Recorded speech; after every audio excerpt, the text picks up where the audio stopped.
إخوتي الأهلاوية، أسعد الله أوقاتكم بكل خير. السلام عليكم ورحمة الله وبركاته. طبعا بكرة مفيش قمة، النهاردة مفيش قمة. القمة اللي كان بينتظرها كل مشجع مصري، سواء أهلاوي سواء زملكاوي سواء إسماعيلاوي سواء أيا كان بيشجع مين أو بيحب مين. عامة القمة كانت مصر والعالم العربي وأفريقيا وبلاد في أفريقيا، والكلام ده كله كان بيتفرج على القمة. تمام. انت رايك نحترمه، رايك نحترمه. مش عايز تلعب ما تلعبش، مش عايز تيجي ما تجيش، عايز تنسحب انسحب، عادي جدا، مش فارق معانا. احنا كاهلاويه مش فارق معانا، احنا كده كده لينا التلاتة بونت بتوعنا. تمام.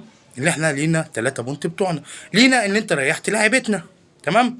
لينا ان احنا المعسكر اللعيبه مشيت من المعسكر وخلاص، اللي هو عرفنا الاتحاد الرابطه بعتت للنادي الاهلي ان مفيش ماتش بكره، واللي ان شاء الله هيتعلن النهارده اللي النادي الاهلي كسبان 2-0. ليه؟ عشان الزمالك مرضاش يجي الماتش. كل ده كلام جميل. تمام. بس انت فكرة ان انت ما تلعبش وانت عارف بالمؤجلات دي من شهر 2، وغير انت لعبت، وغير التوقف الدولي مع منتخب مصر.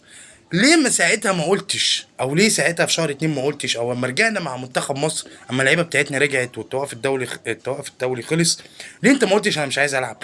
اشمعنى ماتش المصري؟ اشمعنى مع ان تاني ماتش ليك؟ تمام. انت ليك اخطاء كارثيه، اخطاء كارثيه، وطرد في مباراه سيراميكا والكلام ده كله عارفينه. وغير برضو ماتش فاركو. تمام. انت بتعترض على الحكام، انت عندما اعترضت على الحكام خليك في منطقه الحكام، مش في منطقه اللي انا مش هلعب في الدوري. وهنا مش محروقين ان انت ما جيتش، لا بالعكس، على فكره عادي، ماتش زي اي ماتش. بس الفكره ده ماتش انت المفروض، اللي انا اعرفه من ساعه ما اتولدت وعيت على الكوره، ان ده قطبي الكره المصريه، اهلي وزمالك. طبعا الاهلي بشعبيته وعالميته وقدراته طبعا اللي كل يوم عن يوم بتزيد. تمام. ونادي الزمالك يعتبر هو يعني الفريق الافريقي التاني اللي هو عادي. تمام. انت ليه بتعمل كده؟ طب جمهورك واقف في ظهرك، خليك واقف في ظهرك. هتستحمل عقوبات؟ ماشي استحمل. هتستحمل الجزاءات اللي هتنزل عليك؟ استحمل. هتستحمل كل حاجه، استحمل.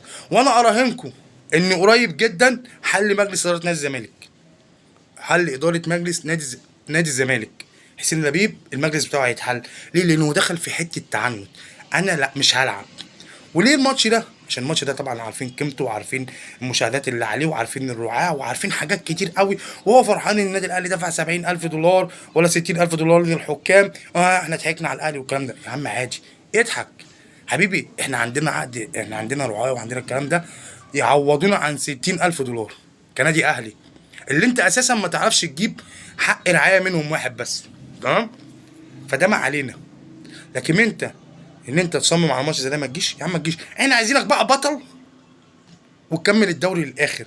ما تلعبش ال 14 ماتش بتوعك الباقيين، يعني من 14 ماتش ما تلعبهمش. ولين انت هتعمل ايه؟ ان شاء الله تنزل تلاعب مركز شباب الاميريه، مركز شباب العباسيه، مركز شباب المطريه، المرج الجديده، الخصوصي، الكلام ده. ان شاء الله تلعب الساعه 1 الظهر كده ان شاء الله في عز النهار. في ايه؟ مفيش حاجه اسمها الاضواء الكاشفه بالليل. ها، ان شاء الله تروح كده مدرجات، تقعدوا على كراسي خشب كده ان شاء الله، ويجيب لكم تقطوطين اكنكم قاعدين على القهوه وتتفرجوا على ماتش الزمالك. طبعا هو بيلعب مثلا ايه؟ المرج الجديده، الخنكه. انت فاهم؟ هو ده. وانتوا فرحانين بكده، خلاص خليكم فرحانين بكده. احنا معاكم في كده او كده. هتلعبوا اهلا وسهلا، مش هتلعبوا اهلا وسهلا. واشوفكم على خير، ولا عزاء للمنسحبين والممتنعين. تمام. ونقول لرجاله حنفي والحنفي شكرا لحسن تعاونكم معنا. سلام.